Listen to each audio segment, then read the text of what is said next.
So I got the hump plates clamped on. I got my holes drilled in my hump plates so I can get penetration with my welds in the middle of the frame. And I'm just going to start welding this up. I've got the bottom link done. I tried taking out the top link and I snapped my socket. So I'm going to take another attempt at that tomorrow. And I'll get the driver's side completely done. Rear door welded shut. All that fun stuff. And then I'll do the passenger side. Alright, I'll take another video later. Okay, hump plate is welded on.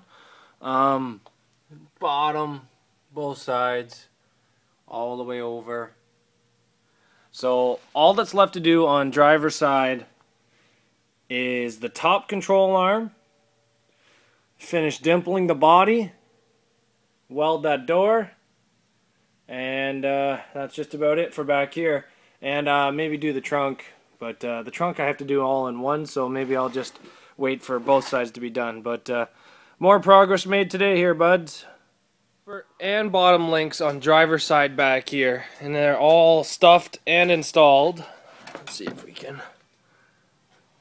There's the upper and there's the lower. They're full of 1x1 and flat plate on the bottom welded all the way along. I got the hump plate welded in, painted a bright vibrant color so they can see it.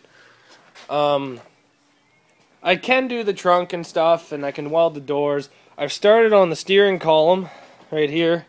That's just I tore the original column right down to nothing to get all the innards to start building this.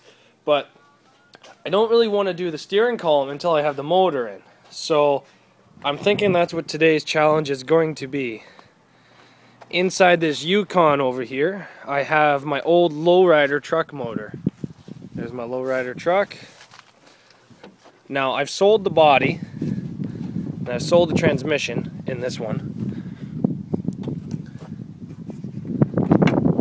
But I have to get my 305.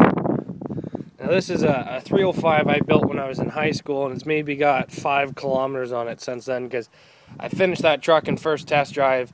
I ran it into a manhole that was sticking an inch out of the ground and basically killed it. So this right here is a freshly rebuilt 10-year-ago motor with 30 kilometers on it, and I'm going to get this out and I'm going to put it in that Cadillac.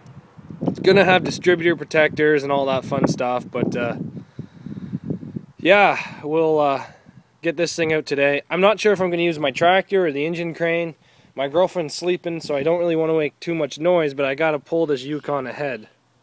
So I'm going to probably pull it ahead and maybe even pull it right in front of the shop so I'm on the concrete.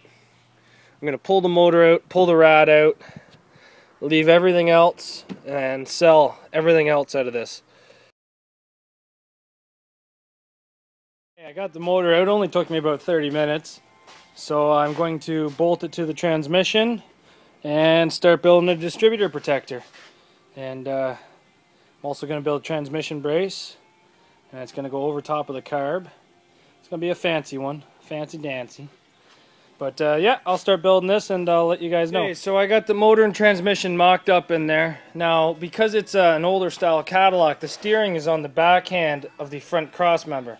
So the motor's got to be pushed back quite a bit in these old cars. So that means you have to build a new placement for the motor mounts. But you've also got to be careful of your fuel pump, because now it's right over top of the cross member, so you got to build it up high enough that you won't have any issues. Now I have motor mounts from a 99 Yukon that came with a 5.7 in it, I believe. It wasn't the 5.3s, and I'm going to use these motor mounts, and I'm going to use these big blocks of steel, and they're going to get welded right there like that, and I'm going to have a support right there of just 2x2. So now it's been in there once and been mocked up. I got to take it back out and then put it back in, and then take it back out and then put it back in, and the whole shenanigans. So let's take this thing out, grind down the frame where the motor mount's got to go, and weld in the plates and get ready for all that fun stuff. All right, guys.